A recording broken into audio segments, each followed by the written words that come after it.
যে রাজনৈতিক সরকার থাকলে সেখানে ভালো কাজ করা যায় না, না ঠিক না।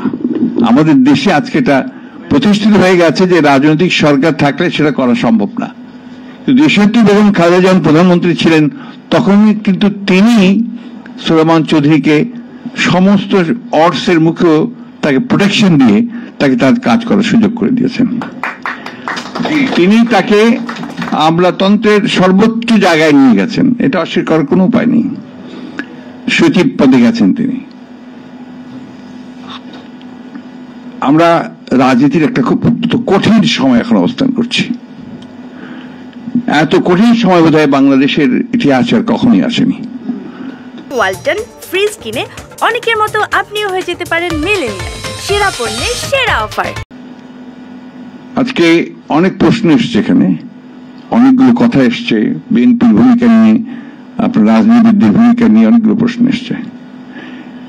একটা কথা আমাদের সবসময় মনে রাখতে হবে যে আমরা যারা রাজনীতি করি, যারা সত্যিকার অর্থেই দেশপ্রেমে উদ্বুদ্ধ হয়ে রাজনীতি করি, আমরা কিন্তু রাজনীতিকে প্রতিষ্ঠিত করার জন্য রাজনীতি করি, আমরা যেটাতে বিশ্বাস করি। এবং এখানে যে কথাটা আমাদের সবসময় মনে রাখতে হবে যে সময়টা, এই কালটা শুধু বাংলাদেশের জন্য নয়, সমগ্র পৃথিবীর জন্য আমার কাছে মনে হয় একটা নষ্ট সময় এসেছে। এখানে আপনার কোন তত্ত্বতেই আপনারা কেউ পৌঁছতে পারবেন না, সেই তাত্ত্বিক জায়গাগুলোতে নিতে পারবেন না, এর খুব কঠিন কাজ। এখন শুধু দেশের রাজনীতি আছে, ভূ রাজনীতি একটা বড় ফ্যাক্টর পালন হয়ে কাজ করে। আমরা লড়াই করছি, দীর্ঘদিন ধরে লড়াই করছি।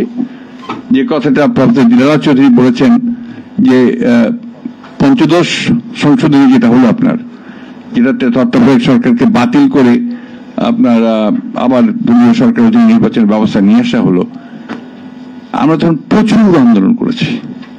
আমরা দেশনেত্রী বেগম খালেদা জিয়া সেদিনই বলেছিলেন, আমার মনে আছে এখনো, পার্লামেন্টে যখন এটা তারা পাশ করলো তখনই বলেছিলেন যে বাংলাদেশে একটা চিরস্থায়ী বন্দোবস্ত হলো সহিংসতা, অনিশ্চয়তার রাজনীতির, এবং আজকে সে প্রমাণিত হয়েছে। আমরা আন্দোলন করেছি, আমাদের দেশনেত্রী অবরুদ্ধ হয়েছেন। উনি সেই সঙ্গে প্রশ্ন করছেন যে পারলেন না কেন।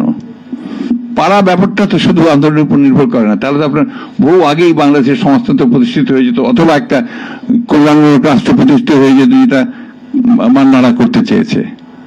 মান্নাকে কেন দল পরিবর্তন করে নিজের দলে আসতে হলো?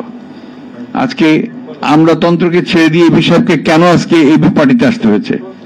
এবি পার্টির যারা উদ্যোক্তা তারাই বা কেন আর একটা নতুন করে দল তৈরি করেছেন? এই বিষয়গুলো আপেক্ষিক, এগুলো এখন এই সময় নেই যে সেই বিষয়গুলো আমি এইভাবে আলোচনা করব।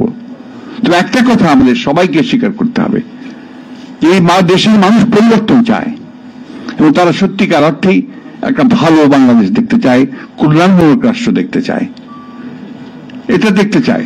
এবং সেই কারণেই আমরা